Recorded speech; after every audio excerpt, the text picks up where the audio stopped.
Hi, welcome back, and we're going to cover Chapter 11, second part, and we're going to pick up with scope of discovery, the second slide.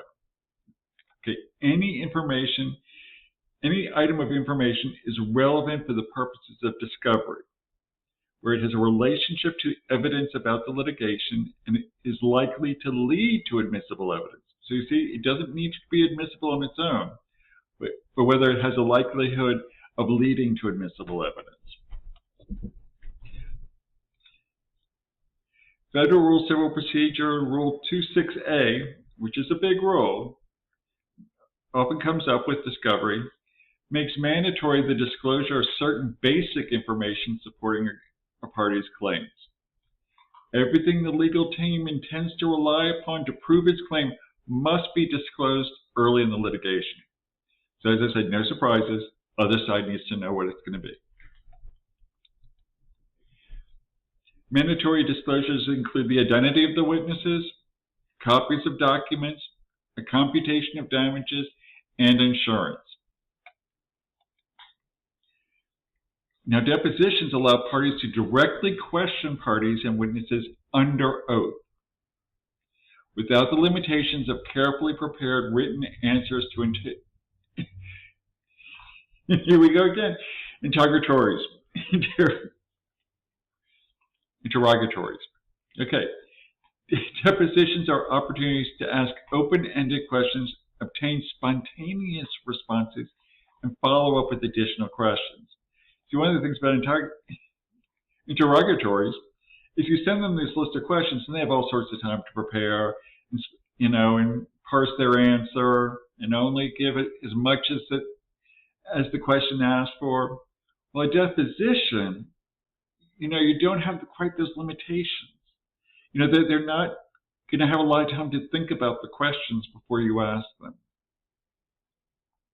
And then you can ask follow-up questions. In cases involving corporate or institutional defendants, it is critical to depose a representative of the organization who is actually knowledgeable about the issues of the case. And they should, part of the discovery process will be figuring out who is actually knowledgeable about the issues of the case.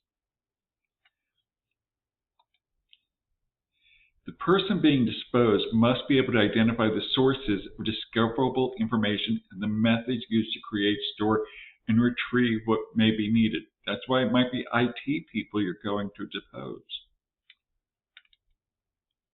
Now, privilege.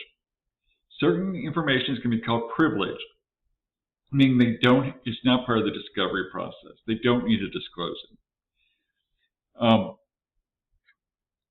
Parties may also reach an agreement on how to handle privileged or confidential material that has been inadvertently disclosed. There's certain business practices that might not be any part of this litigation that are confidential. It's just private information that the company doesn't want to share with the rest of the world because it's a trade secret or something like that. Other times it might be because it was prepared by an attorney. So that's privileged information.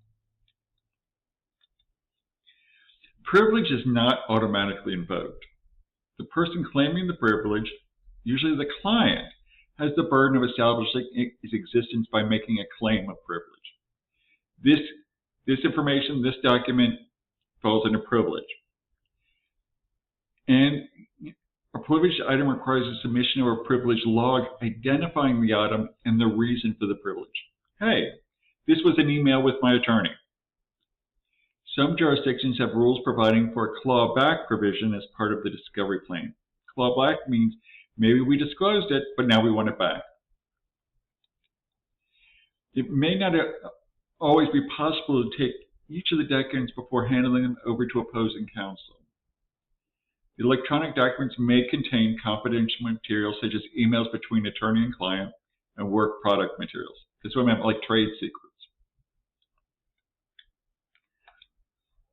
A clawback or non-waiver agreement allows the party to recover privileged or confidential material that is inadvertently disclosed.